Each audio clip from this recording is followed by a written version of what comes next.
ಮುದುಗಲ್ಲ ಅಥವಾ ಮುದ್ಗಲ್. ಈ ಒಂದು ಮುದ್ಗಲ್ ನಮಗೆ ರಾಯಚೂರು ಜಿಲ್ಲೆಯ ಲಿಂಗಸಗೂರು ತಾಲೂಕಿನ ಸಮೀಪದಲ್ಲಿ ಸಿಗುತ್ತೆ. ಈ ಮುದ್ಗಲ್ನ ವಿಶೇಷ ಅಂದರೆ ಈ ಮುದ್ಗಲ್ನಲ್ಲಿರುವ ಒಂದು ಅತ್ಯದ್ಭುತ ಕೋಟೆ. ಈ ಕೋಟೆ ಯಾರ ಕಾಲದ್ದೆಂದು ಸಂಪೂರ್ಣವಾಗಿ ತಿಳಿದಿಲ್ಲ. ಆದರೆ ಈ ಕೋಟೆಗಾಗಿ ಅಥವಾ ಈ ಮುದ್ಗಲ್ಗಾಗಿ ಸುಲ್ತಾನರಿಗೂ ಹಾಗೂ ವಿಜಯನಗರದ ಅರಸರಿಗೂ ಬಹಳಷ್ಟು ಕದನಗಳು ನಡೆದಿದೆ. ಹಾಗೆ ದೇವರಾಯರ ಕಾಲದಲ್ಲಿ ಬಡ ಕುಟುಂಬದ ಅಥವಾ ಅಸಾಧಾರಣ ಸುಂದರಿಗಾಗಿ ದೊಡ್ಡ ಹೋರಾಟವೇ ನಡೆದಿದೆ. ಎಲ್ಲದಕ್ಕಿಂತ ಮೊದಲಾಗಿ ಈ ಮುದ್ಗಲ್ನ ಈಗಿನ ಒಂದು ಸ್ಥಿತಿಗತಿನ ನಾನು ತಿಳಿಸ್ಬೇಕು ಅಂದ್ಕೊಂಡಿದ್ದೀನಿ. ಏನಪ್ಪ ಅದು ಅಂತಂದರೆ, ನಮ್ಮ ಕಣ್ಮುಂದೆ ಈಗ ಎಷ್ಟು ದುರ್ಭೇದ್ಯವಾದ ಕೋಟೆ ಅಂತಲೇ ಭಾಸವಾಗುತ್ತೆ ಈ ಕೋಟೆ. ದೇವರಾಯರ ಕಾಲದಿಂದ ಹಿಡಿದು ಕೃಷ್ಣದೇವರಾಯರಾಗಿರಲಿ, ರಾಮರಾಯರ ಕಾಲವಾಗಿರಲಿ, ಇಲ್ಲಿವರೆಗೂ ಕೂಡ ಈ ಒಂದು ಕೋಟೆ ಬಹಳಷ್ಟು ಪ್ರಸಿದ್ಧಿ ಹೊಂದಿತ್ತು. ಕಾರಣ ಇಲ್ಲಿ ನಮ್ಮ ಕಣ್ಮುಂದೆನೇ ಇದೆ.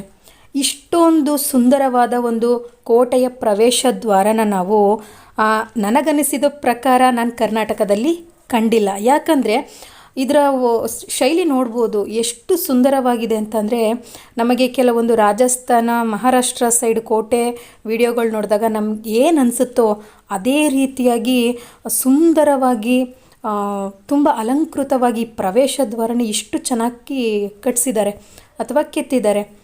ಆದರೆ ಇವಾಗಿನೇನು ದುಸ್ಥಿತಿ ಅಂತಂದರೆ, ಈ ಪ್ರವೇಶ ದ್ವಾರದಲ್ಲಿ ಎಷ್ಟು ಶಿಲ್ಪಗಳಿದೆಯೋ, ಉಬ್ಬು ಶಿಲ್ಪಗಳಿದೆಯೋ ಕಂಬದ ಮೇಲೆ, ಮುಖ, ಕೈ, ಕಾಲು ಎಲ್ಲ ದೇವರ ವಿಗ್ರಹಗಳೇನಿದೆಯೋ ಎಲ್ಲ ಹಾಳು ಮಾಡಿದ್ದಾರೆ. ಕಾರಣ ಇದೆ, ಆದರೆ ಹೇಳೋದು ಬೇಡ. ಆದರೆ ಜನಗಳ ಮಧ್ಯೆ ವೈಷಮ್ಯ ಇರಲಿ, ಆದರೆ ಶಿಲ್ಪಗಳೇನು ಮಾಡಿತ್ತು ಸ್ವಲ್ಪ ನಮ್ಮ ಜನ ಅರ್ಥ ಮಾಡ್ಕೋಬೇಕು. ಈ ಒಂದು ದ್ವಾರದ ಮೇಲೆ, ಶಿಲ್ಪಗಳ ಮೇಲೆ, ಕೋಟೆ ಮೇಲೆ ತಮ್ಮ ಒಂದು ದ್ವೇಷನ ತೀರಿಸ್ಕೊಳ್ಳೋಂಥದ್ದೇನಿತ್ತು? ಇಷ್ಟು ಚೆನ್ನಾಗಿರೋ ಒಂದು ದ್ವಾರನ ಚೆನ್ನಾಗಿ ಇಟ್ಕೋಬೋದು. ಈ ಥರ ಕಸ ಎಸ್ಕೊಂಡು, ಚೀಲ ಎಸ್ಕೊಂಡು, ನಾಯಿಗಳು ಮಲ್ಗೋ ತಾಣ ಥರನೋ ಇಷ್ಟು ಗಲೀಜಾಗಿ ಇಟ್ಕೊಳ್ಳೋಂಥದ್ದು ಬೇಕಿತ್ತಾ? ಇತಿಹಾಸಕಾರರು ಎಷ್ಟೆಲ್ಲ ಬಂದು ಮುದ್ಗಲ್ ನೋಡ್ಬೋದು, ಈ ಶಾಸನದ ಬಗ್ಗೆ ತಿಳ್ಕೊಂಡು ಹೋಗ್ತಾರೆ, ಅಥವಾ ಈ ಊರಿನ ಬಗ್ಗೆ, ಇಲ್ಲಿ ನಡೆದಿದ್ದ ಇತಿಹಾಸದ ಬಗ್ಗೆ ಎಲ್ಲ ತಿಳ್ಕೊಂಡು ಹೋಗ್ತಾರೆ. ಆದರೆ ನೀವೆಲ್ಲ ಏನು ಕೊಡುಗೆ ಕೊಡ್ತಾ ಇದ್ದೀರಾ? ಈ ಒಂದು ಇತಿಹಾಸದಿಂದ ಕೂಡಿದ ಸ್ಥಳಗಳಿಗೆ ಏನು ಕೊಡುಗೆ ಕೊಡ್ತಾ ಇದ್ದೀರಾ? ಏನು ಸಹಾಯ ಮಾಡ್ತಾ ಇದ್ದೀರಾ? ಪ್ರತಿಯೊಬ್ಬರೇ ಆಗಲಿ ಬರ್ತಾರೆ, ನೋಡ್ತಾರೆ, ಹೋಗ್ತಾರೆ. ಅಥವಾ ಮುದ್ಗಲ್ನಲ್ಲೂ ಕೂಡ ಯಾರೂ ಪೆದ್ರೇನೂ ಇರಲ್ಲ, ಜಾಣರಿರ್ತಾರೆ, ಅಧಿಕಾರಿಗಳಿರ್ತಾರೆ, ಓದ್ದವ್ರು ಇರ್ತಾರೆ, ಮುದ್ಗಲ್ ಇತಿಹಾಸನ ತಿಳ್ಕೊಂಡವ್ರು ಇರ್ತಾರೆ. ನೀವೆಲ್ಲ ಏನು ಕಣ್ಮುಚ್ಕೊಂಡು ಕೂತಿದ್ದೀರಾ ಅಂತ.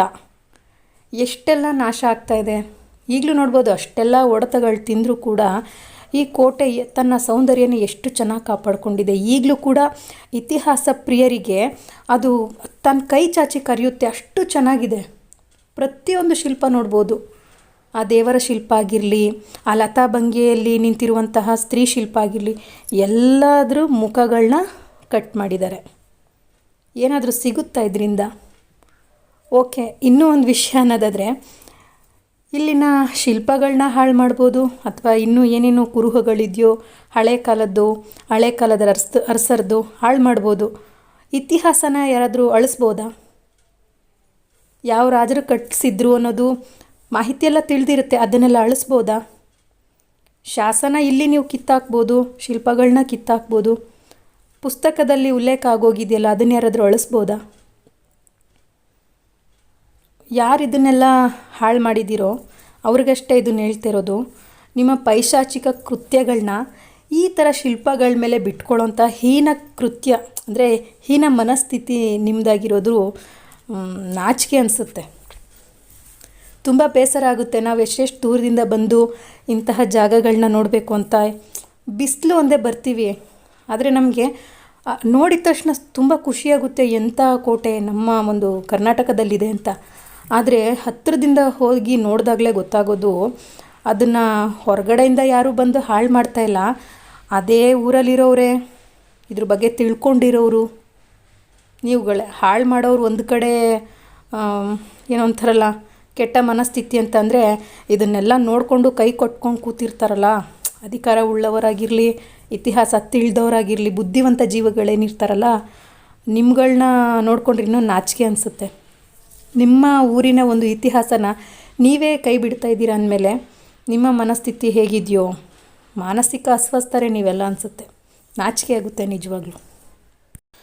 ಒಟ್ಟಾರೆಯಾಗಿ ಹೇಳಬೇಕಂತಂದರೆ, ನಾವು ಕೂಡ ಪ್ರತಿಯೊಂದು ವಿಡಿಯೋದಲ್ಲಿ ಈ ಥರ ಬಾಯಿ ಬಡ್ಕೊಳ್ಳೋದಕ್ಕಿಂತ ಎಲ್ಲರೂ ಹೇಳೋ ಥರ ಇತಿಹಾಸ ಹೇಳ್ಕೊಂಬಿಡೋದು ಅಥವಾ ಈ ಊರಿನ ಒಂದು ವಿಶೇಷತೆ ಹೇಳ್ಕೊಂಬಿಡೋದು ಇಷ್ಟೇ ಆದರೆ ಒಳಿತೇನೋ. ಏಕೆಂದರೆ ನಾವು ಎಷ್ಟೇ ಬಾಯಿ ಬಡ್ಕೊಂಡ್ರೂ ಅದರಿಂದ ಏನೂ ಉಪಯೋಗ ಇಲ್ಲ. ಆಗಲಿ, ಈಗ ಈ ಊರಿನ ಒಂದು ಇತಿಹಾಸ ಅನ್ನೋದಕ್ಕಿಂತ ಈ ಊರಲ್ಲಿ ನಡೆದಂಥ ಒಂದು ಘಟನೆನ ನಾನು ತಿಳಿಸ್ಕೊಡ್ಬೇಕು ಅಂತ ಇದ್ದೀನಿ. ಅದು ದೇವರಾಯರ ಕಾಲದಲ್ಲಿ ಹೇಳಿದ್ನಲ್ಲ, ಒಂದು ಹೆಣ್ಣಿಗಾಗಿ ನಡೆದ ಹೋರಾಟದ ಬಗ್ಗೆ.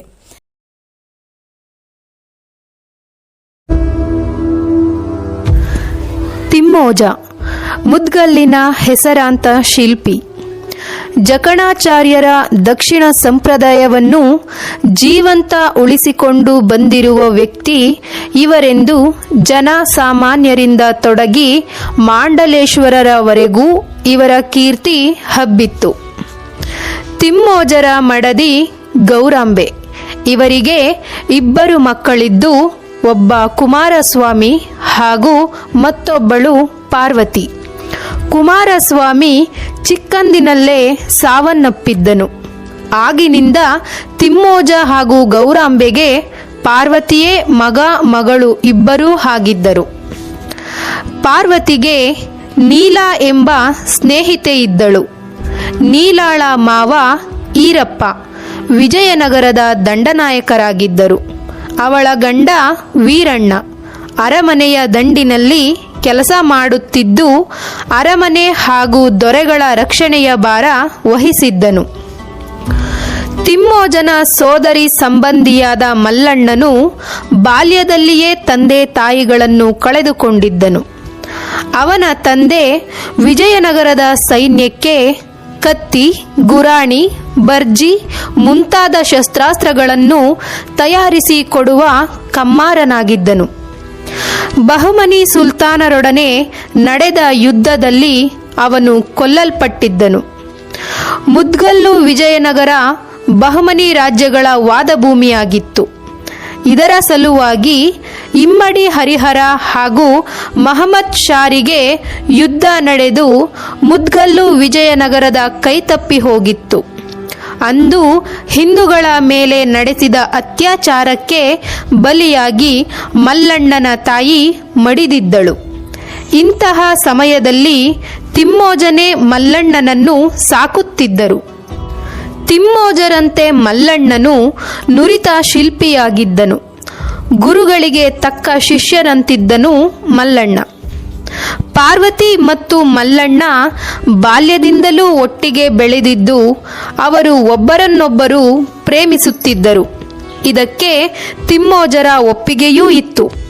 ಆದರೆ ಗೌರಾಂಬೆಗೆ ಪಾರ್ವತಿಯನ್ನು ದೊಡ್ಡ ಮನೆತನಕ್ಕೆ ಕೊಟ್ಟು ಮದುವೆ ಮಾಡಬೇಕೆಂಬ ಇಚ್ಛೆ ಇತ್ತು. ಇದೇ ಕಾರಣದಿಂದಾಗಿ ಮಲ್ಲಣ್ಣನನ್ನು ಕಂಡರೆ ಗೌರಾಂಬೆಗೆ ಇಷ್ಟವಿರಲಿಲ್ಲ. ಗೌರಾಂಬೆಯಿಂದ ಅವಮಾನಿತನಾದ ಮಲ್ಲಣ್ಣ ಮನೆಯಿಂದ ಹೊರಗೆ ಬಂದು ದೇಶದ ಮೂಲೆ ಮೂಲೆಗಳಲ್ಲಿ ಸಂಚರಿಸಿ ಬಿರುದು ಬಾವಲಿಗಳನ್ನು ಗೆದ್ದನು. ಹೀಗೆ ಅವನಿಗೆ ಮುದ್ಗಲ್ಲಿನಲ್ಲಿ ಸಮೀಪದಲ್ಲಿದ್ದ ಸೋಮಲಾಪುರದಲ್ಲಿ ಶಿವಾಲಯ ನಿರ್ಮಾಣಕ್ಕೆ ಕರೆ ಬಂದಿತು. ಇದೇ ಕೆಲಸದಲ್ಲಿ ತೊಡಗಿರುವಾಗ ಆಕಸ್ಮಿಕವಾಗಿ ತಿಮ್ಮೋಜರಿಗೆ ಸೋಮಲಾಪುರದಲ್ಲಿ ಮಲ್ಲಣ್ಣನಿರುವ ಸುದ್ದಿ ತಿಳಿದು ಪಾರ್ವತಿಯೊಂದಿಗೆ ಕೆಲವು ದಿನಗಳ ನಂತರ ಶ್ಯಾಮ ದೀಕ್ಷಿತರೆಂಬ ವಿಜಯನಗರದ ಅರಮನೆಯ ಪಂಡಿತರು ಶ್ರೀಶೈಲ ಕ್ಷೇತ್ರ ಯಾತ್ರೆಗೆ ತೆರಳಿದ್ದು, ಮುದ್ಗಲ್ಲಿನ ಮುಖಾಂತರ ಸಾಗುವಾಗ ಪಾರ್ವತಿಯ ಪರಿಚಯವಾಗಿ ಪಾರ್ವತಿಯು ದೀಕ್ಷಿತರನ್ನು ಮನೆಗೆ ಕರೆದುಕೊಂಡು ಹೋದಳು. ನಂತರ ತಿಮ್ಮೋಜರ ಮಗಳು ಪಾರ್ವತಿಯೆಂದು ತಿಳಿದಾಗ ದೀಕ್ಷಿತರಿಗೆ ಸಂತಸವಾಯಿತು. ತಿಮ್ಮೋಜರ ವ್ಯಕ್ತಿತ್ವದ ಬಗ್ಗೆ ಪರಿಚಯವಿದ್ದ ಕಾರಣ ದೀಕ್ಷಿತರು ಅವರನ್ನು ಹೊಗಳಿ ಕೊಂಡಾಡಿದರು. ಉಪಚಾರವೆಲ್ಲ ಮುಗಿದ ಮೇಲೆ ದೀಕ್ಷಿತರು ತೆರಳುವ ಮುನ್ನ ಪಾರ್ವತಿಯ ಜಾತಕ ಕಂಡು ಅವಳೊಬ್ಬ ರಾಜಪುತ್ರನ ಕೈ ಹಿಡಿಯುವಳು, ಹಾಗೆ ಮದುವೆಯ ದಿನ ಅವಳಿಗೆ ಗಂಡಾಂತರ ಉಂಟೆಂದು ತಿಳಿಸಿದರು. ಪಾರ್ವತಿಯ ಹಾವಭಾವ, ನಡೆ, ನುಡಿ ಎಲ್ಲವನ್ನೂ ಗಮನಿಸಿದ ದೀಕ್ಷಿತರು ಅವಳನ್ನು ಚಿತ್ತಕ್ಕೆ ತೆಗೆದುಕೊಂಡರು. ವಿಜಯನಗರವನ್ನು ಬುಕ್ಕರಾಯನು ಆಳುತ್ತಿರುವಾಗ ಮಹಮ್ಮದ್ ಶಾನೆಂಬ ಸಮರ್ಥನಾದ ಸುಲ್ತಾನನು ಅಲ್ಲಾವುದ್ದೀನ್ ಹಸನ್ ಗಂಗು ಬಹುಮನಿಯಿಂದ ಸ್ಥಾಪಿತವಾದ ಬಹಮನಿ ರಾಜ್ಯಕ್ಕೆ ಒಡೆಯನಾದನು. ವಿಜಯನಗರದ ವಿಸ್ಮಯಕಾರಿ ಏಳಿಗೆಯನ್ನು ಸಹಿಸದ ಮಹಮ್ಮದ್ ಶಾನಿಗೆ ಅವರ ಪ್ರಾಬಲ್ಯವನ್ನು ಮುರಿಯಲು ಒಂದು ಕುಂಟು ಕಾರಣ ಬೇಕಿತ್ತು. ಹೀಗೆ ಮಹಮ್ಮದ್ ಶಾನು ಪಾನಕೂಟದಲ್ಲಿ ನಿರತನಾಗಿರುವಾಗ ಮದ್ಯದ ಅಮಲಿನಲ್ಲಿ ಪಾನಕೂಟದಲ್ಲಿ ಹಾಡಿದ ಗಾಯಕರಿಗೆಲ್ಲರಿಗೂ ಸೂಕ್ತ ರೀತಿಯಲ್ಲಿ ಬಹುಮಾನ ಕೊಡಲು ಯೋಚಿಸಿದನು. ಹಾಗೆಯೇ ತನ್ನ ಮಹಾದಂಡನಾಯಕನಾಗಿದ್ದ ಮಲ್ಲಿಕ್ ಸಯ್ಯದ್ ಗೋರಿಯನ್ನು ಬಳಿಗೆ ಕರೆದು ಇಲ್ಲಿ ಹಾಡಿದ ಗಾಯಕರಿಗೆ ತಲಾ ಒಬ್ಬೊಬ್ಬರಿಗೂ 1000 ಹೊನ್ನು ಕೊಡಬೇಕೆಂದು ವಿಜಯನಗರದ ದೊರೆಗೆ ಆಜ್ಞಾಪತ್ರವನ್ನು ರಾಜಮುದ್ರೆ ಒತ್ತಿ ಕಳುಹಿಸಿ ಎಂದು ಆಜ್ಞೆ ಮಾಡಿದನು. ಈ ನಿರೂಪವನ್ನು ಕಂಡ ಬುಕ್ಕರಾಯನು ಕೋಪದಿಂದ ಕಿಡಿಕಾಡಿದನು. ತನ್ನ ಪ್ರಧಾನ ದಂಡನಾಯಕನಾಗಿದ್ದ ಮುದ್ದಣ್ಣನ ಕೈಯಲ್ಲಿ ಅಪಾರ ಸಂಖ್ಯೆಯ ಸೈನ್ಯವನ್ನು ಕೊಟ್ಟು ಕಳುಹಿಸಿದನು. ಮುದ್ದಣ್ಣನು ಸೈನ್ಯದೊಂದಿಗೆ ಹೋಗಿ ಮುದ್ಗಲ್ಲನ್ನು ವಶಪಡಿಸಿಕೊಂಡನು. ಆದವಾನಿಯಲ್ಲಿ ನಡೆದ ಹಿಂದೂಗಳ ಅತ್ಯಾಚಾರಕ್ಕೆ ತಕ್ಕ ಸೇಡು ತೀರಿಸಿಕೊಂಡನು. ಈ ವಿಚಾರವನ್ನು ತಿಳಿದ ಮಹಮ್ಮದ್ ಶಾನು ಕೋಪಗೊಂಡು ಯುದ್ಧಕ್ಕೆ ಹೊರಡಲು ಸಿದ್ಧನಾದನು.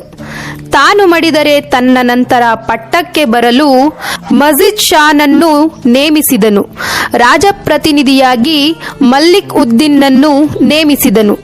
ಇವರನ್ನು ಗುಲ್ಬರ್ಗಕ್ಕೆ ಕಳುಹಿಸಿ ಸೈನ್ಯ ಸಮೇತ ಆದವಾನಿಗೆ ಹೊರಟನು. ಇತ್ತ ವಿಜಯನಗರದ ಸೈನ್ಯವು ಮಹಾದಂಡನಾಯಕ ಮಲ್ಲಿನಾಥನ ನೇತೃತ್ವದಲ್ಲಿ ಆದವಾನಿ ರಕ್ಷಣೆಗೆ ಹೊರಟಿತು. ಎರಡೂ ಕಡೆಯ ಸೈನ್ಯಕ್ಕೂ ಕ್ರಿಸ್ತಶಕ 1366ನೇ ಸಂವತ್ಸರದ ಜುಲೈ 23ನೇ ದಿನಾಂಕ ಘೋರವಾದ ಯುದ್ಧ ನಡೆಯಿತು. ಸುಲ್ತಾನನ ಕಡೆಯ ಪ್ರಮುಖ ದಳಪತಿಗಳು ಮಡಿದರು. ಇದೇ ಸಮಯದಲ್ಲಿ ಸುಲ್ತಾನನೇ ಖುದ್ದಾಗಿ ರಣರಂಗಕ್ಕೆ ಇಳಿದನು. ಆಗ ಹಿಂದೂಗಳ ದುರ್ದೈವದಿಂದ ಶಿರ್ ಶಿಕಾರ್ ಎಂಬ ಶತ್ರು ಪಕ್ಷದ ಆನೆ ಮದ ಹಿಡಿದು ವಿಜಯನಗರದ ಸೈನ್ಯದಲ್ಲಿ ಬಹಳ ಹಾವಳಿ ಮಾಡಿತು. ಅದನ್ನು ಸಂಹರಿಸಲು ಹೋದ ಮಲ್ಲಿನಾಥನಿಗೂ ಹಾನಿಯಾಯಿತು. ಇದರಿಂದ ವಿಜಯನಗರದ ಸೈನ್ಯ ಹೆದರಿ ಓಡಿತು. ಓಡುತ್ತಿದ್ದ ಸೈನ್ಯವನ್ನು ಬೆನ್ನಟ್ಟಿ ಸುಲ್ತಾನನು ಅಮಾನುಷ ರೀತಿಯಲ್ಲಿ ಸೇಡು ತೀರಿಸಿಕೊಂಡನು. ಈ ನಿರ್ವಾಹವಿಲ್ಲದ ಕೊಲೆಗಳಿಂದ ನಿರ್ವಾಹವಿಲ್ಲದೆ ಬುಕ್ಕರಾಯನು ಮಹಮ್ಮದ್ ಶಾನ ಕೋರಿಕೆಯಂತೆ ಸಂಭಾವನೆ ಕೊಡಲು ಒಪ್ಪಿದರು. ಇಮ್ಮಡಿ ಹರಿಹರನ ಕಾಲದಲ್ಲಿ ಯುವರಾಜನಾಗಿದ್ದ ದೇವರಾಯನಿಗೆ ಈ ಸೋಲು ಅಳಿಸಲಾಗದ ಅವಮಾನವಾಗಿತ್ತು. ದೇವರಾಯರು ಮಹಮ್ಮದೀಯರ ಮೇಲೆ ಸೇಡು ತೀರಿಸಿಕೊಳ್ಳಲು ಪ್ರಚಂಡ ಸೈನ್ಯದೊಡನೆ ಹೊರಟು ಬಹಮನಿ ರಾಜ್ಯದ ಮೇಲೆ ಬಿದ್ದರು. ಆದರೆ ದೇವರಾಯರ ಕಾಲದಲ್ಲಿ ಸುಲ್ತಾನನಾಗಿದ್ದ ಫಿರೋಜ್ ಶಾರ ತಂತ್ರದಿಂದಾಗಿ ಮತ್ತೆ ದೇವರಾಯರು ಸೋಲಿನ ಅಪಮಾನಕ್ಕೆ ಗುರಿಯಾದರು. ಈ ಪ್ರಕರಣವನ್ನು ದೇವರಾಯರು ಮರೆಯಲು ಸಾಧ್ಯವಾಗಲಿಲ್ಲ. ಮತ್ತೊಮ್ಮೆ ದೇವರಾಯರು ರಾಯಚೂರು ಹಾಗೂ ದೋಅಬ್ ಪ್ರದೇಶಗಳನ್ನು ಗೆದ್ದುಕೊಳ್ಳಲು ಸೈನ್ಯ ಸಮೇತ ಹೊರಟು ಕೃಷ್ಣ ದಂಡೆಯಲ್ಲಿ ಬೀಡು ಬಿಟ್ಟರು. ದೇವರಾಯರು ಕೃಷ್ಣೆಯನ್ನು ದಾಟಿ ಬಂದರೆ ಅವರನ್ನು ಸೋಲಿಸುವುದು ದುಸ್ಸಾಧ್ಯವೆಂದು ಅರಿತಿದ್ದ ಫಿರೋಜ್ ಶಾನು ತಡ ಮಾಡದೆ ಸೈನ್ಯ ಸಮೇತ ಬಂದು ಕೃಷ್ಣೆಯ ಇನ್ನೊಂದು ದಂಡೆಯಲ್ಲಿ ಬೀಡು ಬಿಟ್ಟರು. ಫಿರೋಜ್ ಶಾರ ಆಪ್ತರಲ್ಲಿ ಒಬ್ಬರಾಗಿದ್ದ ಸೇರಂಜಿ ಎಂಬ ಕಾಜಿಯು ಈ ರಣರಂಗದಲ್ಲೇ ತಾನೇ ಪ್ರಮುಖ ಪಾತ್ರ ವಹಿಸಿದರು.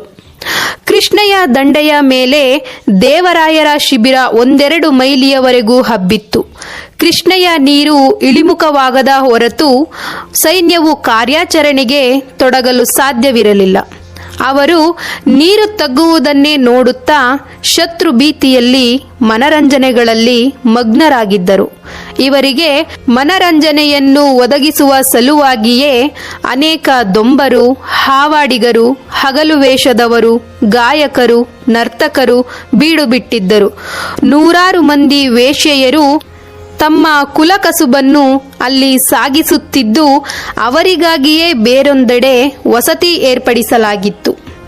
ಸೈನಿಕರು ಸದಾಕಾಲ ವೇಶ್ಯಾವಾಟದ ಸುತ್ತ ಸುತ್ತುತ್ತಿದ್ದರು.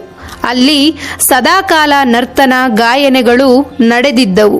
ಸೊಗಸಾಗಿ ಸಿಂಗರಿಸಿಕೊಂಡ ವೀರ ಪುರುಷರು, ಕಲಾಭಿಮಾನಿಗಳು, ಹೂ ಮಾರುವವರು, ಗಂಧ ಪರಿಮಳ ದ್ರವ್ಯಗಳನ್ನು ಮಾರುವ ವ್ಯಾಪಾರಿಗಳು, ರತ್ನಪಡಿ ವ್ಯಾಪಾರಿಗಳು, ರಸಿಕ ಶಿಖಾಮಣಿಗಳು ತಂಡ ತಂಡವಾಗಿ ಬಂದು ಹೋಗುತ್ತಿದ್ದರು. ಅಲ್ಲಿ ಸೈನ್ಯದ ಶಿಸ್ತು ಸಡಿಲವಾಗಿತ್ತು. ಯಾರನ್ನೂ ಶೋಧನೆಗೆ ಗುರಿಪಡಿಸುತ್ತಿರಲಿಲ್ಲ. ಇದನ್ನರಿತ ಸೇರಂಜಿಯು ತನ್ನ ಪಿತೂರಿಗೆ ಅದನ್ನೇ ಕೇಂದ್ರ ಸ್ಥಳವಾಗಿ ಮಾಡಿಕೊಳ್ಳಲು ನಿಶ್ಚಯಿಸಿದನು. ವೇಶ್ಯಾವಾಟದಲ್ಲೇ ಎದ್ದು ಕಾಣುವ ಶಿಬಿರ ರಾಜನರ್ತಕಿ ಮೋಹನೆಯದು. ಈಕೆಯು ದೇವರಾಯರ ಹಿರಿಯ ಮಗನಾದ ಭಾಸ್ಕರ ರಾಯನ ವಿಶೇಷ ಅನುಗ್ರಹಕ್ಕೆ ಪಾತ್ರಳಾಗಿದ್ದಳು. ಈ ವಿಚಾರವನ್ನು ತಿಳಿದಿದ್ದ ಸೆರಂಜಿ ಕಾಜಿಯು ಮೋಹನೆಯನ್ನು ಒಲಿಸಿಕೊಂಡು ಅವಳ ಸಹಾಯದಿಂದ ತನ್ನ ಸಂಚನ್ನು ಈಡೇರಿಸಿಕೊಳ್ಳಲು ನೋಡಿದನು.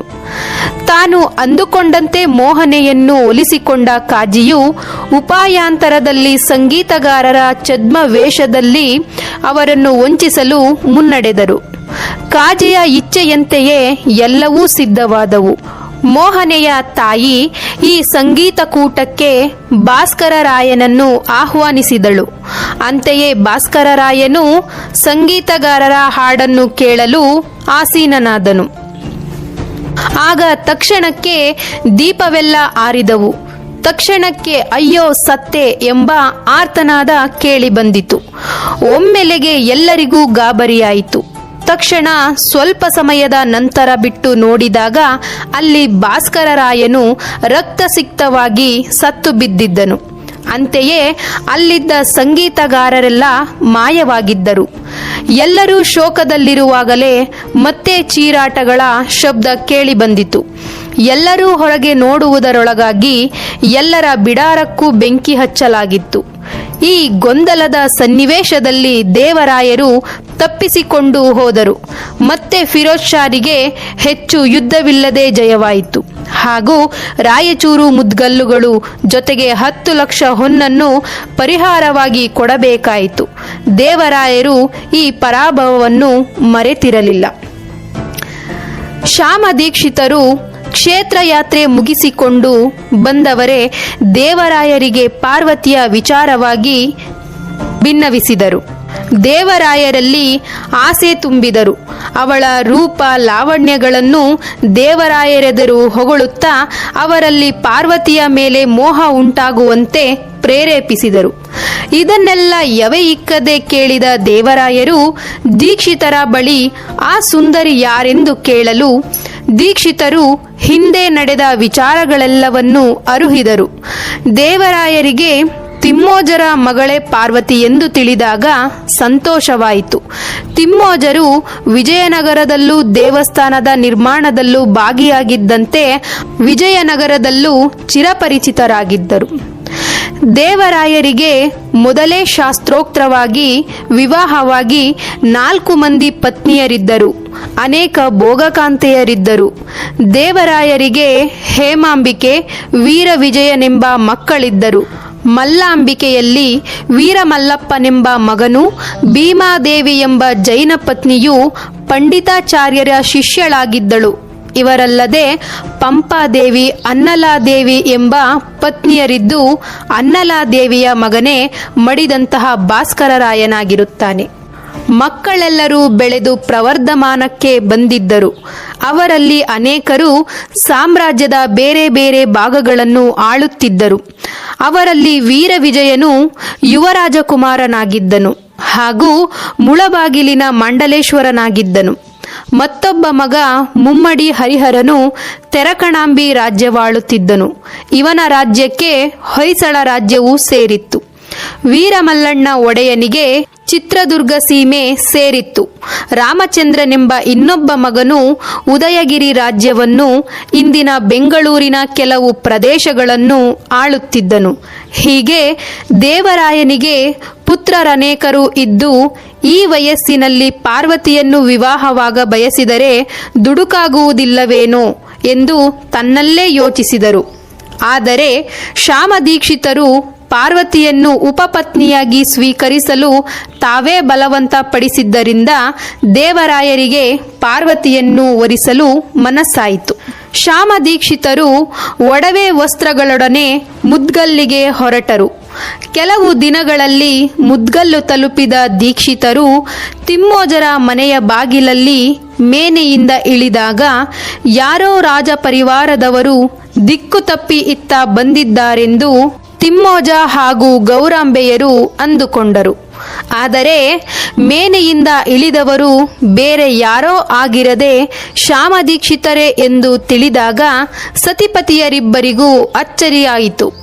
ಮೊದಲಿಗೆ ನೋಡಿದ ದೀಕ್ಷಿತರ ವೇಷಕ್ಕೂ ಈಗಿನ ದೀಕ್ಷಿತರ ವೇಷಕ್ಕೂ ತುಂಬಾ ವ್ಯತ್ಯಾಸವಿತ್ತು. ಅವರು ಅರಮನೆಯ ಪರಿವಾರಕ್ಕೆ ಸೇರಿದ್ದವರೆಂಬುದು ಅವರ ವೇಷದಲ್ಲೇ ಪತ್ತೆ ಹಚ್ಚಬಹುದಾಗಿತ್ತು. ಹೀಗೆ ದೀಕ್ಷಿತರನ್ನು ದಂಪತಿಗಳಿಬ್ಬರು ಮನೆಯೊಳಗೆ ಬರಮಾಡಿ ಉಪಚರಿಸಿ ಕೇಳಿದರು. ಹಾಗೂ ಅವರು ತಂದಿದ್ದ ಒಡವೆ ವಸ್ತ್ರಗಳನ್ನು ನೋಡಿ ಚಿಂತೆಗೆ ತೊಡಗಿದ್ದರು. ದೀಕ್ಷಿತರು ದಂಪತಿಗಳಿಬ್ಬರ ಮುಖವನ್ನು ನೋಡಿ ತಾವು ಬಂದಿದ್ದ ವಿಚಾರವೇನೆಂದು ವಿವರಿಸಿದರು. ಗೌರಾಂಬೆಗೆ ತನ್ನ ಮಗಳು ದೇವರಾಯರ ಪತ್ನಿಯಾಗಿ ಮಹಾರಾಣಿಯಾಗುವಳೆಂದು ಹರ್ಷದಲ್ಲಿ ಮುಳುಗಿದಳು. ಅವಳಿಗೆ ಸ್ವರ್ಗ ಮೂರುಗೇಣು ಎಂಬಂತಿತ್ತು.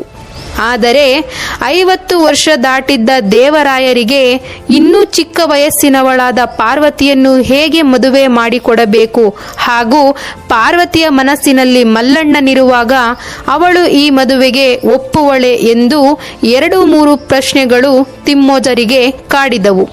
ಅಷ್ಟರಲ್ಲಿ ಪಾರ್ವತಿಯೇ ಆ ಸ್ಥಳಕ್ಕೆ ಆಗಮಿಸಿದಾಗ ತಾನು ಕಂಡ ದೃಶ್ಯವನ್ನು ನೋಡಿ ಅವಳಿಗೆ ವಿಚಿತ್ರವೆನಿಸಿತು.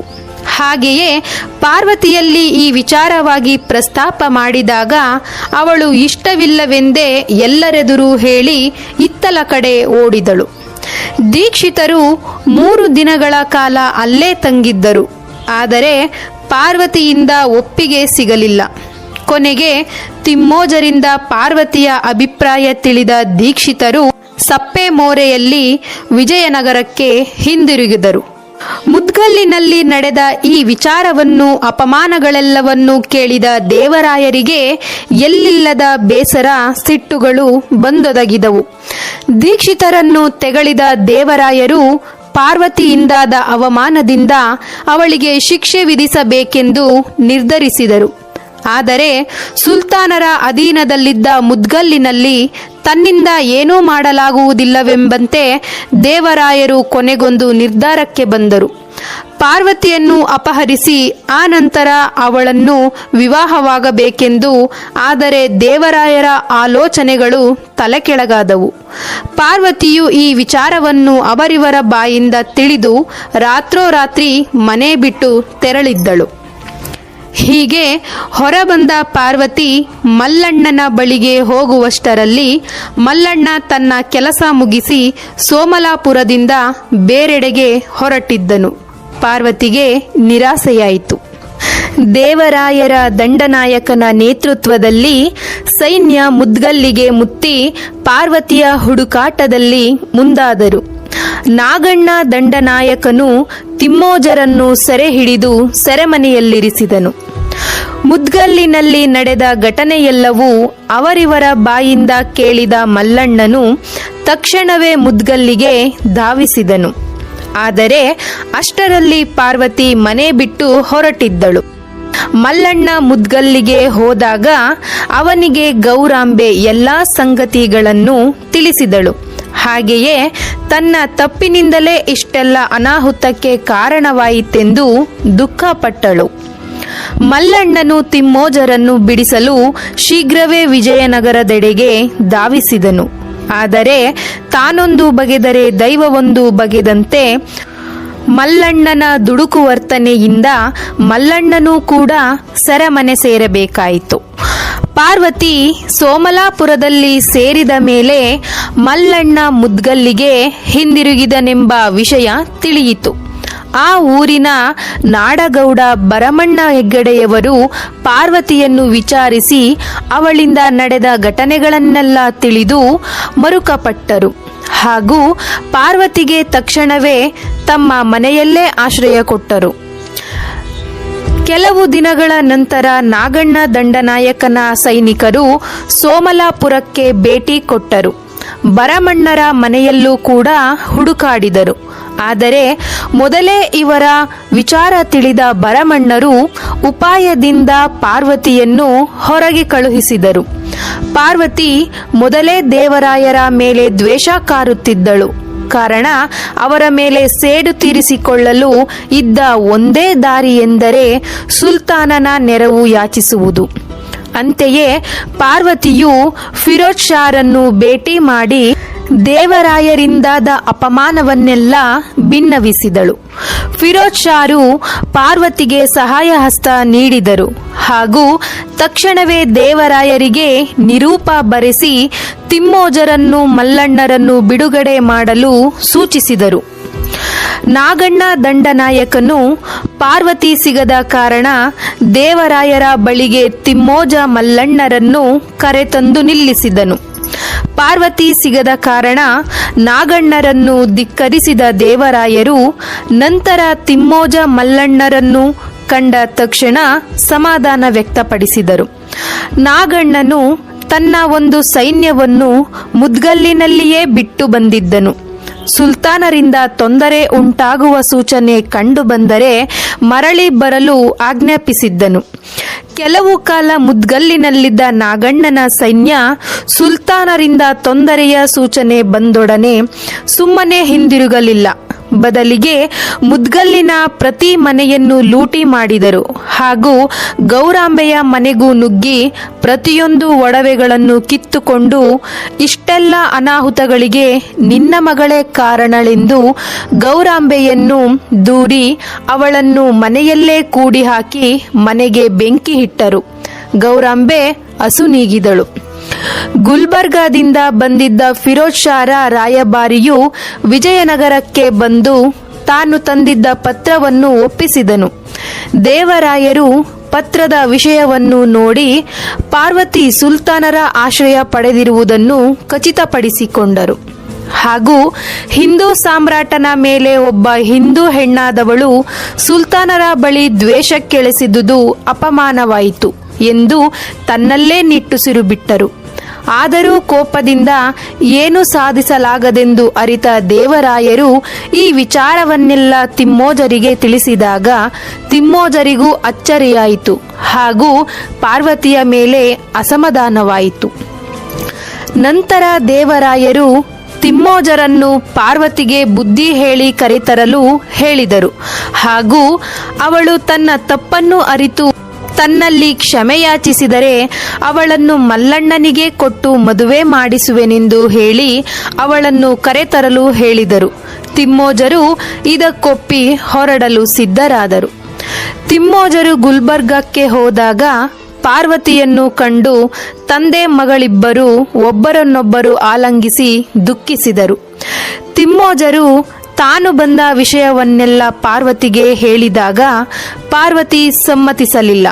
ಬದಲಿಗೆ ತಂದೆಯನ್ನು ತನ್ನ ಜೊತೆಯಲ್ಲಿಯೇ ಉಳಿಸಿಕೊಳ್ಳಲು ನೋಡಿದಳು. ಆದರೆ ತಿಮ್ಮೋಜರು ಒಪ್ಪಲಿಲ್ಲ. ತಾನು ದೇವರಾಯರಿಗೆ ವಚನ ಕೊಟ್ಟಿರುವುದಾಗಿಯೂ ಹಾಗೂ ಪಾರ್ವತಿಯನ್ನು ಕರೆದುಕೊಂಡು ಬರುವುದಾಗಿಯೂ ತಿಳಿಸಿದ್ದರು. ಪಾರ್ವತಿ ಗೌರಾಂಬೆ ಸತ್ತ ಸುದ್ದಿಯನ್ನು ತಿಮ್ಮೋಜರಿಗೆ ತಿಳಿಸಿದಾಗ ತಿಮ್ಮೋಜರು ದುಃಖಿಸಿದರು. ಆದರೆ ಈ ಕೃತ್ಯ ದೇವರಾಯರಿಂದ ಆಗಿರಲಾರದೆಂದು ಪಾರ್ವತಿಯೊಂದಿಗೆ ವಾದ ಮಾಡಿದರು. ತಿಮ್ಮೋಜರು ಫಿರೋಜ್ ಶಾರಿಗೆ ದೇವರಾಯರು ಕೊಟ್ಟ ನಿರೂಪವನ್ನು ಕೊಟ್ಟರು. ಅದರಲ್ಲಿ ದೇವರಾಯರು ತಿಮ್ಮೋಜ ಮಲ್ಲಣ್ಣರನ್ನು ಬಿಡುವುದಾಗಿಯೂ ಮುದ್ಗಲ್ಲಿನ ಜನಕ್ಕಾದ ನಷ್ಟವನ್ನು ತುಂಬಿಸಿಕೊಡುವುದಾಗಿಯೂ ಸ್ನೇಹ ಸಂಧಾನಕ್ಕೆ ಒಪ್ಪಿರುವುದಾಗಿಯೂ ತಿಳಿಸಿ ಕೊನೆಗೆ ಪಾರ್ವತಿಯನ್ನು ತಮಗೆ ಒಪ್ಪಿಸಬೇಕೆಂದು ತಿಳಿಸಿದ್ದರು. ಈ ಪತ್ರವನ್ನು ನೋಡಿ ಫಿರೋಜ್ ಷಾರು ನಕ್ಕರು ಹಾಗೂ ಈ ಪತ್ರವನ್ನು ಕುರಿತು ಪಾರ್ವತಿಯಲ್ಲಿ ಕೇಳಿದಾಗ ಪಾರ್ವತಿಯು ಇದು ಮೋಸದಿಂದ ನಮ್ಮನ್ನು ವಂಚಿಸಲು ಬರೆದಿರುವ ಪತ್ರವೆಂದು ನಿಂದಿಸಿದಳು. ಆದರೆ ತಿಮ್ಮೋಜರು ಮಾತ್ರ ದೇವರಾಯರ ಪರ ವಹಿಸಿ ಮಾತನಾಡಿದರು. ಸುಲ್ತಾನರು ತಿಮ್ಮೋಜರನ್ನು ತಮ್ಮ ರಾಜ್ಯದವರಾದ ನೀವು ವಿಜಯನಗರದವರ ಮೇಲೆ ಒಲಿದು ಮಾತನಾಡುವುದು ರಾಜದ್ರೋಹವೆಂದು ನಿಂದಿಸಿದರು. ಆದರೆ ತಿಮ್ಮೋಜರು ವಿಜಯನಗರದವರ ಮೇಲೆ ಅಪಾರ ವಿಶ್ವಾಸವಿಟ್ಟ ಕಾರಣ ಜೊತೆಗೆ ಸುಲ್ತಾನರಲ್ಲೂ ಕೂಡ ಗೌರವವನ್ನು ಕಳೆದುಕೊಳ್ಳಲು ಇಚ್ಛಿಸುತ್ತಿರಲಿಲ್ಲ. ಸುಲ್ತಾನರು ಯುದ್ಧಕ್ಕೆ ಸಿದ್ಧವೆಂದು ಹೇಳಿದಾಗ ತಿಮ್ಮೋಜರು ತಮ್ಮ ಹಾಗೂ ಪಾರ್ವತಿಯ ವಿಷಯವಾಗಿ ಈ ಯುದ್ಧಕ್ಕೆ ನನ್ನ ಸಮ್ಮತಿ ಇಲ್ಲವೆಂದು ಹೇಳಿದರು ಹಾಗೂ ರಕ್ತದ ಅಕ್ಷರದಲ್ಲಿ ಇತಿಹಾಸ ಪುಟಗಳಲ್ಲಿ ಪಾರ್ವತಿಯ ಹೆಸರು ಬರುವುದು ನನಗೆ ಇಷ್ಟವಿಲ್ಲವೆಂದು ಭಿನ್ನವಿಸಿ ಕೇಳಿಕೊಂಡರು. ಫಿರೋಜ್ ಷಾರು ಹೇಳಿದರು, ಇದು ನಿಮ್ಮ ತಪ್ಪು ಕಲ್ಪನೆ ತಿಮ್ಮೋಜರೆ. ಪಾರ್ವತಿಯ ದೆಸೆಯಿಂದಲ್ಲದಿದ್ದರೂ ನಾವು ವಿಜಯನಗರದ ಮೇಲೆ ದಾಳಿ ಇಡುವುದು ಖಂಡಿತ. ಕಾರಣ ನಮ್ಮ ಅಧೀನದಲ್ಲಿದ್ದ ಮುದ್ಗಲ್ಲಿನ ಮೇಲೆ ಹಾಗೂ ಅಲ್ಲಿಯ ಜನತೆಯ ಮೇಲೆ ಅವರ ಸೈನಿಕರಿಂದಾದ ಅತ್ಯಾಚಾರಕ್ಕಾಗಿ ನಾವು ದಾಳಿ ಇಡಬೇಕಾಗಿದೆ ಎಂದನು. ತಿಮ್ಮೋಜರು ಈ ದಾಳಿಗೆ ತಮ್ಮ ಅಸಹನೆಯನ್ನು ವ್ಯಕ್ತಪಡಿಸಿದರು. ಫಿರೋಜ್ ಷಾರು ತಿಮ್ಮೋಜರನ್ನು ಇದೇ ಕಾರಣದಿಂದಾಗಿ ಬಂಧನದಲ್ಲಿರಿಸಿದರು. ಇದಕ್ಕೆ ಪಾರ್ವತಿಯ ಸಮ್ಮತಿಯೂ ಇತ್ತು.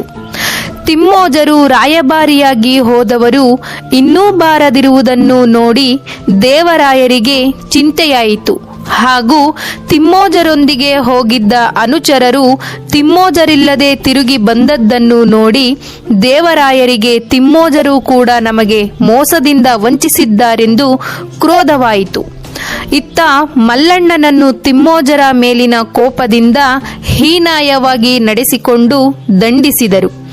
ಮಲ್ಲಣ್ಣನಿಗೆ ಮೊದಲೇ ದೇವರಾಯರ ಮೇಲಿದ್ದ ಕೋಪ ದ್ವೇಷಗಳು ಇಮ್ಮಡಿಸಿದವು ಹಾಗೂ ದೇವರಾಯರ ಮೇಲೆ ಸೇಡು ತೀರಿಸಿಕೊಳ್ಳಲು ಪಣ ತೊಟ್ಟು ಬಿಡುಗಡೆಗಾಗಿಯೇ ಕಾಯುತ್ತಿದ್ದನು ಮಲ್ಲಣ್ಣ.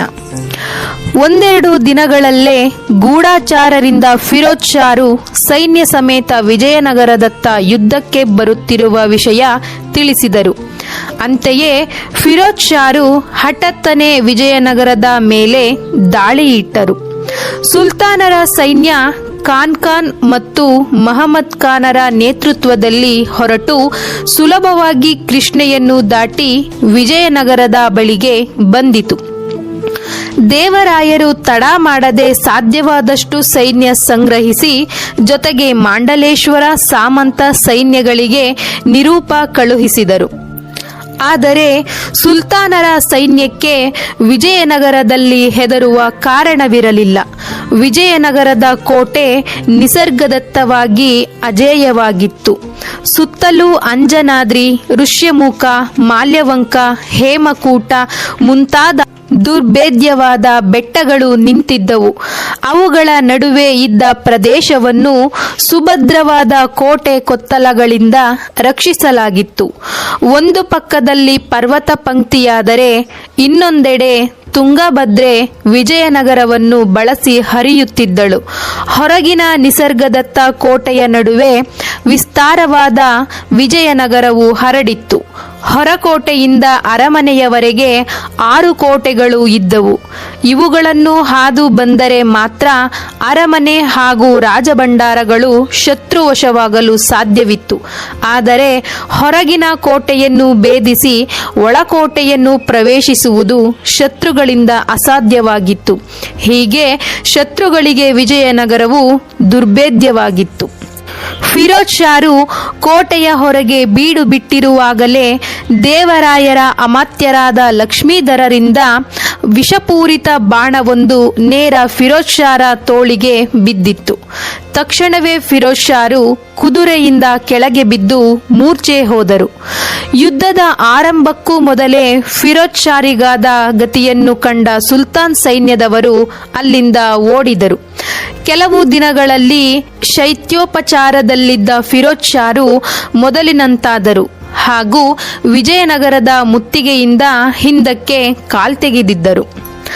ಆದರೆ ಫಿರೋಜ್ ಷಾರ ಕಡೆಯವರಾದ ಖಾನ್ ಮತ್ತು ಅಹಮದ್ ಖಾನರ ನೇತೃತ್ವದಲ್ಲಿ ಸೈನ್ಯವು ಹೊರಟು ಸಂಪತ್ಭರಿತವಾದ ವಿಜಯನಗರದ ಉತ್ತರ ಸೀಮೆಯನ್ನು ಕತ್ತಿ ಕೊಡಲಿ ಬೆಂಕಿಗಳಿಂದ ನಾಶ ಮಾಡುತ್ತಾ ಹೊರಟರು. ಕೈಗೆ ಸಿಕ್ಕಿದ ಊರುಗಳನ್ನು ಮುತ್ತಿ ಅಲ್ಲಿನ ಸ್ತ್ರೀ ಬಾಲಕರನ್ನು ಕೊಂದು ಮನೆಗಳನ್ನು ದೋಚಿ ಕೈಗೆ ಸಿಕ್ಕಿದ್ದನ್ನು ಕೊಳ್ಳೆ ಹೊಡೆದು ವಿರೋಧಿಸುತ್ತಿದ್ದವರನ್ನು ಕೊಂದು ಅವರ ಮನೆಗೆ ಬೆಂಕಿ ಇಡುತ್ತಿದ್ದರು, ಇಲ್ಲವೇ ನೆಲಸಮ ಮಾಡುತ್ತಿದ್ದರು. ಅವರ ಹಾವಳಿಗೆ ಅತ್ಯಾಚಾರಗಳಿಗೆ ಸಿಕ್ಕ ಅನೇಕ ಹಿಂದೂ ವನಿತೆಯರು ಮರಣ ಹೊಂದಿದರು. ಎಲ್ಲೆಲ್ಲೂ ಹೆಣ್ಣು ಮಕ್ಕಳ ಪಾತಿವ್ರತ್ಯ ಭಂಗವಾಯಿತು. ಗುಡಿ ಗೋಪುರಗಳು ಅಪವಿತ್ರವಾದವು. ಈ ಅತ್ಯಾಚಾರವನ್ನೆಲ್ಲ ಗೂಢಚಾರರಿಂದ ತಿಳಿಯುತ್ತಿದ್ದ ದೇವರಾಯರಿಗೆ ತನ್ನಿಂದಾಗಿ ತನ್ನ ಪ್ರಜೆಗಳಿಗಾಗುತ್ತಿರುವ ನೋವುಗಳಿಗೆ ಮರುಗಿದರು. ಹಾಗೂ ಈ ಅಕೃತ್ಯವನ್ನು ತಡೆಯಲು ರಾಜಧಾನಿಯ ರಕ್ಷಣೆಗೆ ಲಕ್ಷ್ಮೀಧರ ಅಮಾತ್ಯರನ್ನು ಬಿಟ್ಟು ಸೈನ್ಯವನ್ನು ಇಬ್ಬಾಗ ಮಾಡಿ ಒಂದು ಭಾಗವನ್ನು ಖಾನ್ ಮತ್ತು ಅಹಮದ್ ಖಾನರ ದಾಳಿಯನ್ನು ಎದುರಿಸಲು ಮತ್ತೊಂದು ಸೈನ್ಯದೊಡನೆ ತಾವೇ ಖುದ್ದಾಗಿ ಹೊರಟರು. ದೇವರಾಯರು ಸಾಕಷ್ಟು ಸೈನ್ಯದೊಡನೆ ತುಂಗಾಭದ್ರಾ ನಾಲೆಯು ಹರಿಯುತ್ತಿದ್ದ ಮೈದಾನದಲ್ಲಿ ಬೀಡು ಬಿಟ್ಟರು. ದೇವರಾಯರ ಸೈನ್ಯ ಸಮೇತ ಬೀಡು ಬಿಟ್ಟರೂ 3 ದಿನಗಳವರೆಗೆ ಸುಲ್ತಾನರ ಚಲನವಲನಗಳನ್ನು ಅರಿಯಲು ಕಾಲ ತಳ್ಳಿದರು. ಆದರೆ ಮರುದಿನದ ಮುಂಜಾವಿನಲ್ಲಿ 4 ದಿಕ್ಕುಗಳಿಂದ ಸುಲ್ತಾನ್ ಸೈನ್ಯವು ವಿಜಯನಗರದ ಸೈನ್ಯದ ಮೇಲೆ ಹಠಾತ್ತನೆ ದಾಳಿ ಇಟ್ಟಿತು.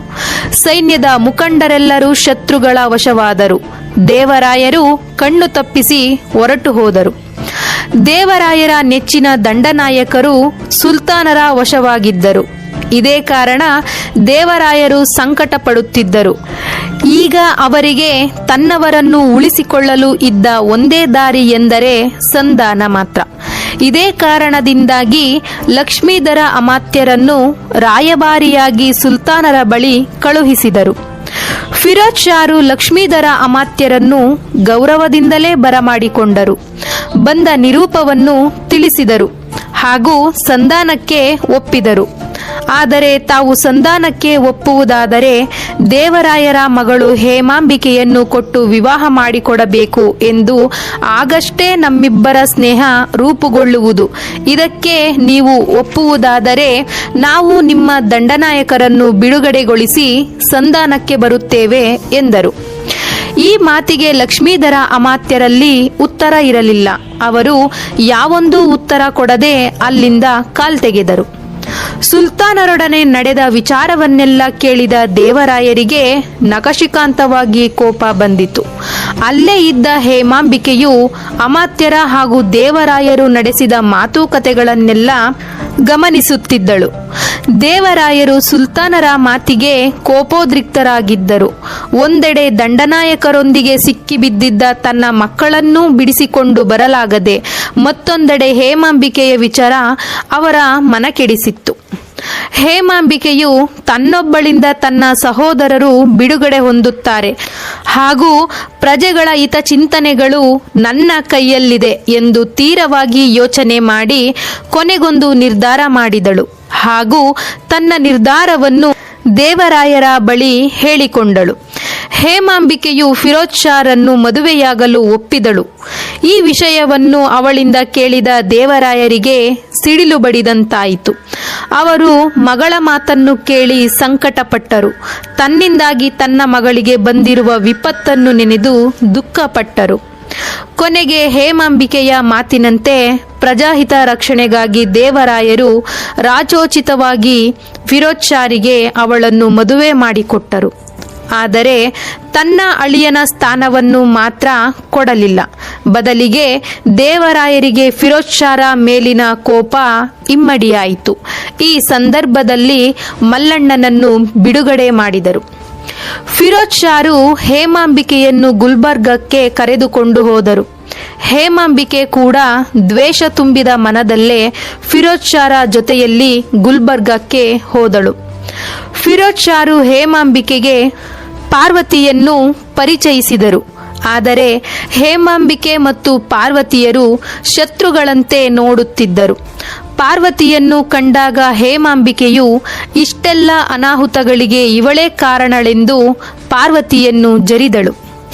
ಪಾರ್ವತಿಗೆ ಫಿರೋಜ್ ಷಾರು ಮಲ್ಲಣ್ಣನನ್ನು ಮದುವೆ ಮಾಡಿಕೊಡಲು ವಚನ ಕೊಟ್ಟಿರುತ್ತಾರೆ.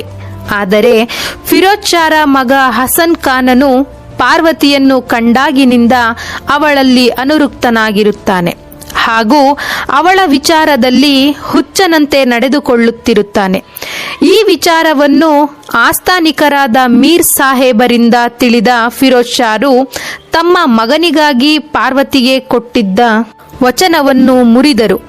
ಪಾರ್ವತಿ ಎದುರು ಮಲ್ಲಣ್ಣನನ್ನು ಮದುವೆ ಮಾಡಿಸುವುದಾಗಿಯೂ ಹೇಳಿ ಕುಟಿಲತನದಲ್ಲಿ ತಮ್ಮ ಮಗನಿಗೆ ಅವಳನ್ನು ಮದುವೆ ಮಾಡಿಕೊಡಲು ಸಿದ್ಧತೆ ನಡೆಸಿದ್ದರು. ಈ ವಿಚಾರಗಳನ್ನೆಲ್ಲ ಅರಿತುಕೊಂಡ ತಿಮ್ಮೋಜರು ಪಾರ್ವತಿಯ ಬಳಿ ಈ ವಿಚಾರ ಪ್ರಸ್ತಾಪಿಸಿದಾಗ ಪಾರ್ವತಿಯು ನಂಬಲಿಲ್ಲ.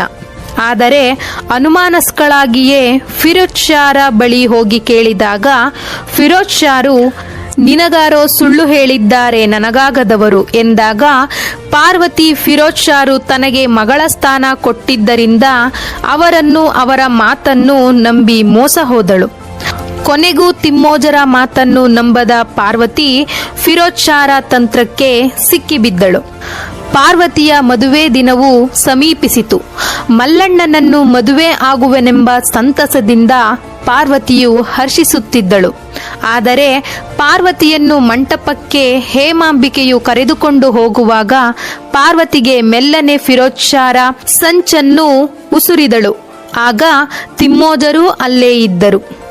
ಪಾರ್ವತಿ, ಇಂತಹ ಮಂಗಳ ಮುಹೂರ್ತದಲ್ಲಿ ಅಮಂಗಳ ನುಡಿಯುವುದು ನನಗೆ ಇಷ್ಟವಿಲ್ಲ. ಆದರೆ ಈ ಸಂಗತಿಯನ್ನು ನಿನ್ನಿಂದ ಗುಪ್ತವಾಗಿರಿಸಲೂ ಸಾಧ್ಯವಿಲ್ಲ. ನೀನು ನಿನ್ನ ಮಲ್ಲಣ್ಣನನ್ನು ಪ್ರಾಣಕ್ಕಿಂತ ಹೆಚ್ಚಾಗಿ ಪ್ರೀತಿಸುತ್ತಿದ್ದೀಯೆ. ಇದೇ ಕಾರಣ ವಿಜಯನಗರದ ಸಾಮ್ರಾಟರನ್ನು ನೀನು ನಿರಾಕರಿಸಿದ್ದೆ. ವಾಸ್ತವಾಂಶವೇನೆಂದರೆ ಮಲ್ಲಣ್ಣನು ಇಲ್ಲಿಗೆ ಬಂದಿಲ್ಲ. ಅವನಿಗೆ ನಿನ್ನ ಲಗ್ನದ ಸುದ್ದಿಯೂ ತಿಳಿದಿಲ್ಲ.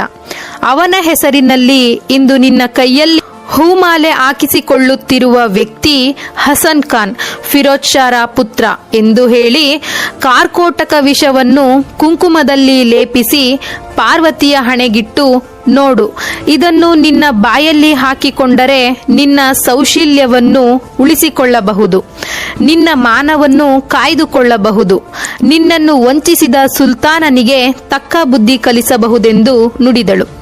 ಈ ವಿಷಯವನ್ನೆಲ್ಲ ತಿಳಿದ ಪಾರ್ವತಿಗೆ ಹಾಲಿಗೂ ವಿಷಕ್ಕೂ ವ್ಯತ್ಯಾಸ ತಿಳಿಯದಂತಾಯಿತು. ಅವಳು ಮನದಲ್ಲೇ ಈ ವಿಷಯ ನಿಜವಾದರೆ ನಾನು ಆತ್ಮಾಹುತಿಯಾಗುವುದು ಖಂಡಿತ ಎಂದುಕೊಂಡು ಹಸೆಗೆ ಹತ್ತಿದಳು. ಹೇಮಾಂಬಿಕೆ ಹೇಳಿದಂತೆ ಮಂಟಪದಲ್ಲಿ ಹಸನ್ ಖಾನ್ ಇದ್ದನು. ಪಾರ್ವತಿ ತಕ್ಷಣವೇ ಕುಂಕುಮವನ್ನು ಸೇವಿಸಿ ಕುಸಿದು ಬಿದ್ದಳು. ಫಿರೋಜ್ ಷಾರು ಹಕೀಮರನ್ನು ಕರೆದು ಪಾರ್ವತಿಯನ್ನು ನೋಡಿಸಲಾಗಿ ಪಾರ್ವತಿ ಮಡಿದಿದ್ದಳು. ತಿಮ್ಮೋಜರ ದುಃಖ ಹೇಳುವಂತಿರಲಿಲ್ಲ. ಫಿರೋಜ್ ಷಾರನ್ನು ಧಿಕ್ಕರಿಸಿ ವ್ಯಂಗ್ಯ ಮಾತುಗಳಿಂದ ಬೈಯುತ್ತಿದ್ದ ತಿಮ್ಮೋಜರನ್ನು ಫಿರೋಜ್ ಷಾರು ಸೆರೆಮನೆಗಟ್ಟಿದರು. ವಿಜಯನಗರದಿಂದ ಬಿಡುಗಡೆ ಹೊಂದಿ ಗುಲ್ಬರ್ಗಾದತ್ತ ಹೊರಟು ಬಂದ ಮಲ್ಲಣ್ಣನಿಗೆ ಪಾರ್ವತಿಯ ಸಾವಿನ ಸುದ್ದಿ ಬರಸಿಡಿಲಿನಂತೆ ಬಂದೊದಗಿತ್ತು. ಅವನು ತಕ್ಷಣಕ್ಕೆ ಯಾರ ಮಾತನ್ನು ನಂಬದೆ ಕಳವಳದಲ್ಲೇ ಅರಮನೆಗೆ ಹೊರಟನು. ಆದರೆ ನಿಜಕ್ಕೂ ಪಾರ್ವತಿ ಮಡಿದಿದ್ದಳು. ಫಿರೋಜ್ ಷಾರನ್ನು ಭೇಟಿ ಮಾಡಿದ ಮಲ್ಲಣ್ಣನಿಗೆ ಸುಲ್ತಾನರು ಸುಳ್ಳು ಸುಳ್ಳು ಮಾಹಿತಿ ನೀಡಿ ಪಾರ್ವತಿಯ ಸಾವಿಗೆ ತಿಮ್ಮೋಜರೇ ಕಾರಣ, ಅವರೇ ಅವಳು ದೇವರಾಯರನ್ನು ಒಪ್ಪಲಿಲ್ಲದ ಕಾರಣ ವಿಷ ಉಣಿಸಿ ಕೊಂದರೆಂದು ಇಲ್ಲ ಸಲ್ಲದ ವದಂತಿ ಹಬ್ಬಿಸಿದರು. ಸುಲ್ತಾನರ ಮಾತನ್ನೆಲ್ಲ ನಂಬಿದ ಮಲ್ಲಣ್ಣನು ತಿಮ್ಮೋಜರನ್ನು ನೋಡಲು ಮನಸ್ಸು ಮಾಡದೆ ಎಲ್ಲದಕ್ಕೂ ಕಾರಣನಾದ ದೇವರಾಯರನ್ನು ಮುಗಿಸಬೇಕೆಂದು ಅಲ್ಲಿಂದ ಕೋಪದಿಂದಲೇ ಹೊರಟು ಹೋದನು. ನೋಡಿದ್ರಲ್ಲ, ಮುದ್ಗಲ್ನ ಈ ಒಂದು ವಿಷಯದೊಂದಿಗೆ ಮುದ್ಗಲ್ಲಿರುವಂತಹ ಸ್ಥಿತಿ ಎಷ್ಟು ಬೇಸರ ತರುತ್ತಿದೆ. ಇದೆಲ್ಲ ನೋಡಿದ್ಮೇಲೆ ನಮಗೆ ಕೊನೆಯದಾಗಿ ಉಳಿಯೋದೇ ಮೌನ.